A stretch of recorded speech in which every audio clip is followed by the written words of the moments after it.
क्योंकि ये एक कॉमन इल्ज़ाम लगाया जा रहा है कि कुछ लोगों की जो कल मुलाकात हुई है, बेशक इसका नुकसान पाकिस्तान तहरीक इंसाफ को हो रहा है या उनकी सियासत को हो रहा है, इल्ज़ाम ये लगाया जा रहा है कि कुछ लोग शायद हुकूमत के इशारों पर चल रहे हैं, क्योंकि हनीफ अब्बासी साहब अब से कुछ माह पहले ये बयान दे चुके हैं कि पीटीआई के अंदर हमारे लोग मौजूद हैं। तो आप इतना बिगाड़ पैदा कर रहे हैं।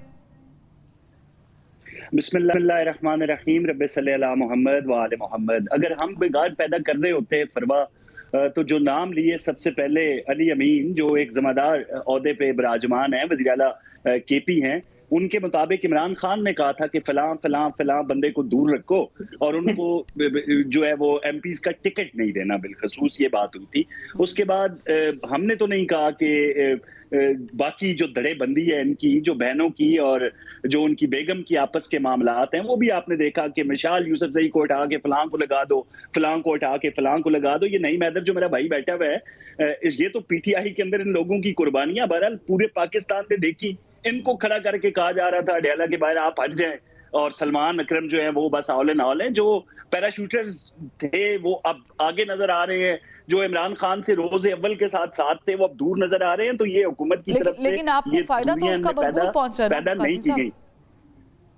देखिए सियासत में क्या फायदा क्या नुकसान, इस वक्त जो हमारी तरजीहात हैं वो आपको नजर आई। कल आपने देखा माइंस एंड मिनरल के हवाले से एक कॉन्फ्रेंस होती है, एंड उसी वक्त एक फितना और फसाद बर्पा किया जाता है और फिर हुकूमत पे बोतान लगाया जाता है कि ये मिलने नहीं दे रहे। देखें, सजा काटते हुए किसी कैदी को जब उसके वर्सा मिलने जाते हैं तो वो जुलूस की शक्ल में नहीं जाते, वो वहां पे जो एक कॉर्डन ऑफ किया होता है एरिया, वहां पे दुनिया की कोई फोर्स आपको नहीं जाने देती। उस तरफ जब आप दंगा फसाद करेंगे, जब आप जो रास्ते हैं उनको ब्लॉक करने की कोशिश करेंगे, तो फिर ये कोई मुलाकात का तरीकाकार तो नहीं होता। हाँ, ये हमने माजी में देखा जब मियां नवाज शरीफ कोट लखपत जेल के अंदर थे, वहां पीएमएलएन के वर्कर्स भी नजर आते थे।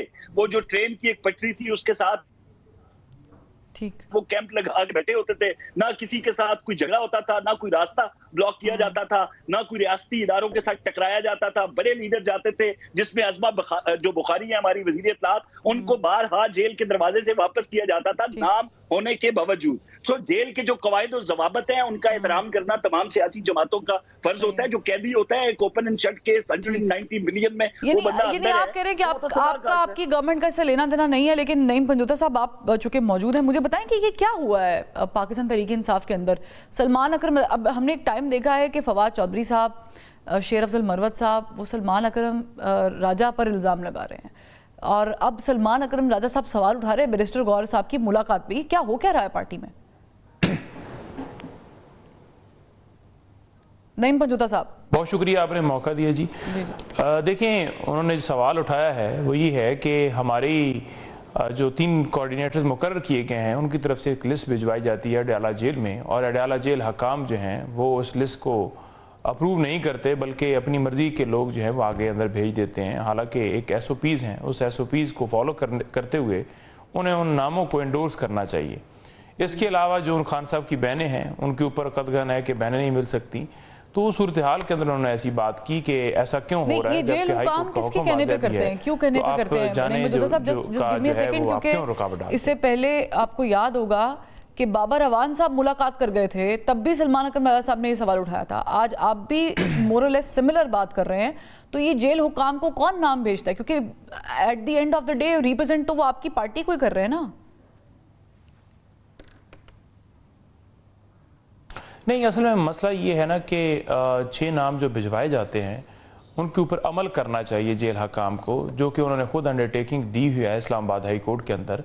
लेकिन जब वो अमल नहीं करते तो डेफिनेटली हम फिर बात करते हैं, वो उनकी अपनी मर्ज़ी है, वो समझते हैं जी कि ये बंदा नहीं जाना चाहिए, तो वो वहाँ पर जो खड़ा होता है उसको अंदर भिजवा देते हैं।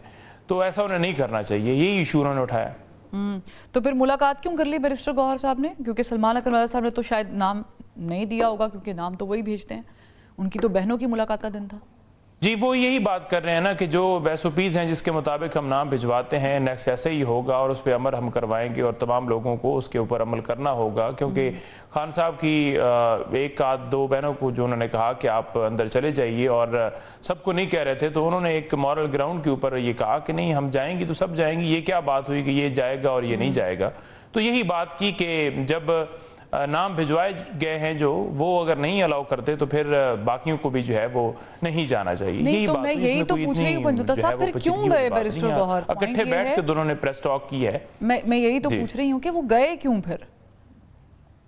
जी देखें, बैरिस्टर गौर साहब, क्योंकि इससे लास्ट जो मीटिंग थी उसके अंदर उन्होंने जो है 3 लोगों को भेज दिया था, जिसमें गौर साहब नहीं थे और 2-3 लोग थे। इसमें भी एक और खातून भेजी गई थी और मुख्तलिफ और लोग भेजे गए थे। तो वो इसलिए गए कि बजाय ये कि बंदा जाए ही ना, क्योंकि उन्होंने ऊपर से शायद काटा लगाया हुआ हो ना कि राजा साहब नहीं जा सकते, मतलब या मैं ये नहीं जा कितना सकता, मुज़ाका या फेज है लीमा बाजी पंजुता नहीं जा साहब, सकती। आई एम सॉरी, तो लेकिन बाहर डाला खड़ा हुआ है। बाकी जा रहे हैं, हाँ जी तो सर हम भी चले जी, जाएं। सर जी बाहर डाला खड़ा हुआ है, बहनों को गिरफ्तार करके लेके जा रहे हैं, उनको डाल रहे हैं, और बैरिस्टर गौर साहब कह रहे हैं नहीं बड़ी ज्यादती है सईद कारी साहब, बहुत ज्यादती है, ये नहीं होना चाहिए था, लेकिन हम मुलाकात करने जा रहे हैं। सर मुझे समझ नहीं आई, that doesn't make sense anyways. Qazi साहब, ये अभी आपने दोनों की बात सुन ली, वो कह रहे हैं जी गवर्नमेंट का इसमें कोई हाथ नहीं है, और पंजुता साहब कह रहे हैं कि स्टोरी ये है कि आइंदा से ऐसे नहीं होगा। पर मुझे ये बताएं कि जो शेर अफजल मरवत साहब ये बात कर रहे हैं 3 प्रेशर ग्रुप्स की, इससे पहले फवाद चौधरी साहब मेरे प्रोग्राम में बाकायदा डिटेल्स बताकर चले गए कि कौन कौन से ग्रुप्स क्या क्या काम कर रहे हैं पीटीआई के अंदर, और आज शेर अफजल मरवत साहब भी बात कर रहे हैं। क्या कर रही है पीटीआई? देखिए, मेरा ख्याल ये है कि ये सारी बहस इररिलेवेंट है। यहाँ हम अगर टीवी पे बैठ के साबित कर दें कि 1 करोड़ 29 लाख ग्रुप पीटीआई में बन गए हैं, इट डजंट मैटर। गवर्नमेंट को बड़ी जल्दी है ये साबित करने की कि जी ये टुकड़े टुकड़े हो गए हैं, फीती हो गए।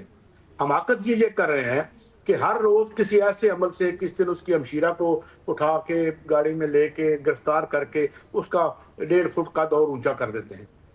Know body else matters in this party. पहले हमें साइंटिफिकली ये समझना पड़ेगा कि राइज ऑफ इमरान खान क्या है।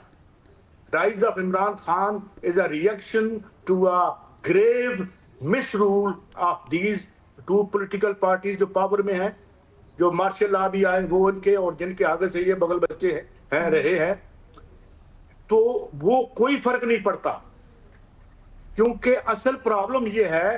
हाँ, मैं ये बात मानता हूं कि मूवमेंट उस तरह से नहीं बन पा रही, और उसकी एक वजह है, और वो पीटीआई की कमजोरी है।